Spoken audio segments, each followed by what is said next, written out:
বাংলা চলচ্চিত্রের বরপুত্র সালমান শাহর মৃত্যুকে আত্মহত্যা নয়, হত্যা হিসেবে বিবেচনা করার আদালতের নির্দেশের পর এবার মুখ খুললেন সহশিল্পী চিত্রনায়িকা শাবনূর। তিনি এখন অস্ট্রেলিয়ায় বসবাস করছেন। রায় ঘোষণার পর সামাজিক যোগাযোগ মাধ্যমে এক দীর্ঘ স্ট্যাটাস দিয়েছেন তিনি।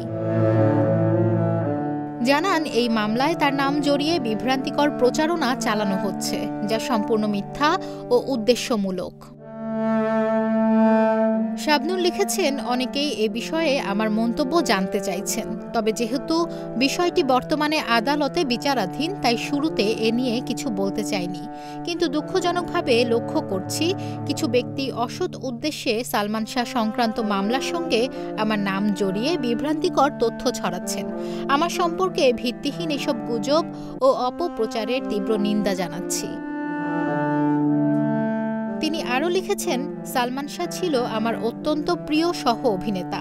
আমরা একসঙ্গে প্রায় 14টি চলচ্চিত্রে কাজ করেছি। সালমান ছিল অসাধারণ প্রতিভাবান ও জনপ্রিয় এক অভিনেতা।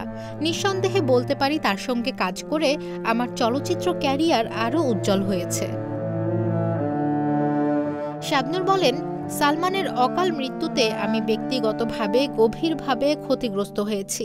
কেউ কেউ হয়তো নিজেদের বাঁচাতে উদ্দেশ্যমূলকভাবে আমাদের সম্পর্ক নিয়ে গুজব ছড়িয়েছিল, যা আমাকে ভীষণভাবে আঘাত করেছে।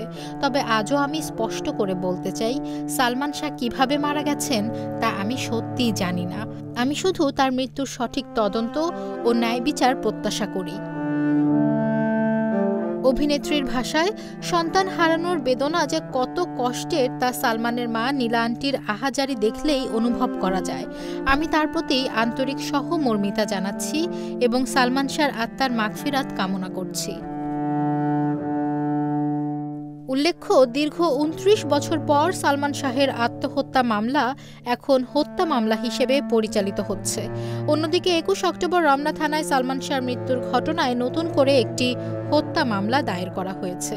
এতে সালমানের প্রাক্তন স্ত্রী সামিরা হক সহ 11 জনের নাম রয়েছে। অন্যদিকে সালমানের সাবেক স্ত্রী সামিরা হককে নিয়ে সম্প্রতি মুখ খুলেছেন নায়কের ছোট ভাই শাহরান চৌধুরী। এক ফেসবুক লাইভে এসে সালমান শাহ হত্যা মামলার 4 নম্বর আসামি খলনায়ক ডনকে নিয়েও কথা বলেন তিনি। ডনকে নিয়ে শাহরান জানান, অভিনয় গুণ না থাকায় সালমান শাহর বিশেষ অনুরোধে সিনেমায় কাজের সুযোগ পেতেন ডন। আর সালমান ও শাবনূরের নামে মিথ্যা তথ্য ছড়াতেন সামিরার কাছে। এমনকি সালমানের পরিবার নিয়েও বিভিন্ন অনুষ্ঠানে মিথ্যা তথ্য দিয়েছেন। নিশা মাহমুদা, ইন্ডিপেন্ডেন্ট ডিজিটাল।